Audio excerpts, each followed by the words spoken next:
New India Herald के YouTube channel में आपका स्वागत है। आज की कुछ अहम खबरों पर आइए डालते हैं एक नजर। कांग्रेस नेता राहुल गांधी ने कहा है कि केंद्र सरकार ने अग्निवीर योजना जाबाज सैनिकों का अपमान करने के लिए बनाई है। अग्निवीरों की शहादत को मानने से भाजपा इनकार कर देती है और इसके बाद उनके परिवारों को न तो पेंशन मिलती है और न ही कोई अन्य लाभ। वहीं भाजपा ने राहुल गांधी के बयान को बकवास और गैर जिम्मेदाराना बताया है।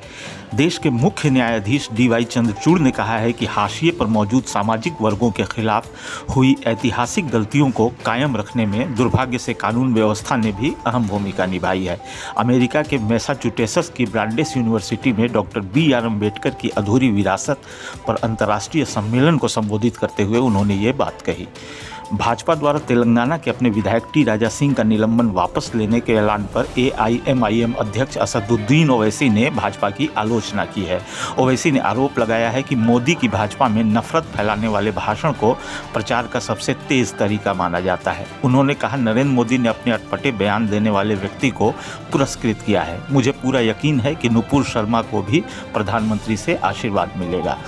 आम आदमी पार्टी के संयोजक एवं मुख्यमंत्री अरविंद केजरीवाल ने कहा है कि 2024 में भाजपा को सत्ता से हटाना ही सबसे बड़ी देशभक्ति है। भाजपा को 2014 और 2019 में जनता ने ऐतिहासिक बहुमत दिया। भाजपा चाहती तो देश को जबरदस्त तरक्की की राह पर ले जा सकती थी, लेकिन आज पूरे देश का माहौल खराब है। हर तरफ लड़ाई झगड़े, गुंडागर्दी, भ्रष्टाचार, लूटपाट है। गाजा में रेड के लिए घुसे इजरायली सैनिकों की आज पहली बार हमास के लड़ाकों के साथ भिड़ंत हुई। बंधक बनाए इजरायलियों को ढूंढने के लिए घुसे सैनिकों पर हमास ने एंटी टैंक मिसाइल्स फायर की। इस दौरान एक इजरायली सैनिक की मौत हो गई। हमास ने दावा किया है कि गाजा पट्टी में घुसे इजरायली सैनिक अपने टैंक और दूसरे मिलिट्री वाहन छोड़कर वापस भाग गए।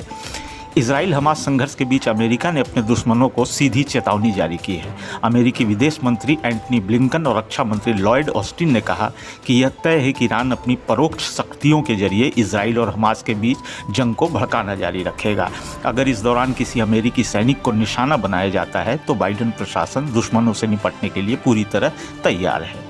इजराइल के राष्ट्रपति इसाक हर्जोग ने कहा है कि 7 अक्टूबर को इजरायली इलाकों में हमला करने वाले हमास के एक लड़ाके के पास रासायनिक हथियार बनाने से जुड़ा दस्तावेज मिला है। इसमें बताया गया है कि रासायनिक हथियार कैसे बनाया जाता है। हमास के लड़ाके के पास एक USB डिवाइस में ये गाइड सेव था। दक्षिण भारतीय अभिनेत्री और भाजपा नेत्री गौतमी तड़ीमल्ला ने बीजेपी से इस्तीफा दे दिया है।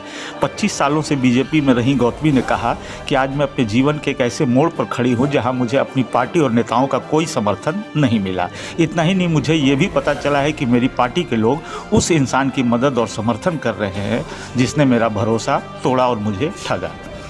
वाघ बकरी चाय ग्रुप के एग्जीक्यूटिव डायरेक्टर पराग देसाई का अहमदाबाद के एक निजी अस्पताल में निधन हो गया। वो 49 साल के थे। बताया गया है कि पराग देसाई पर उनके घर के बाहर कुत्तों ने हमला कर दिया था।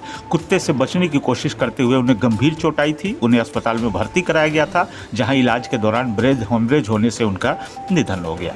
पंजाब के बरनाला में एक हवलदार की बेरहमी से हत्या कर दी गई। वारदात कल देर रात की है। जानकारी के मुताबिक 25 एकड़ क्षेत्र में एक रेस्टोरेंट में कबड्डी खिलाड़ियों और रेस्टोरेंट के कर्मचारियों के मध्य विवाद हो गया था।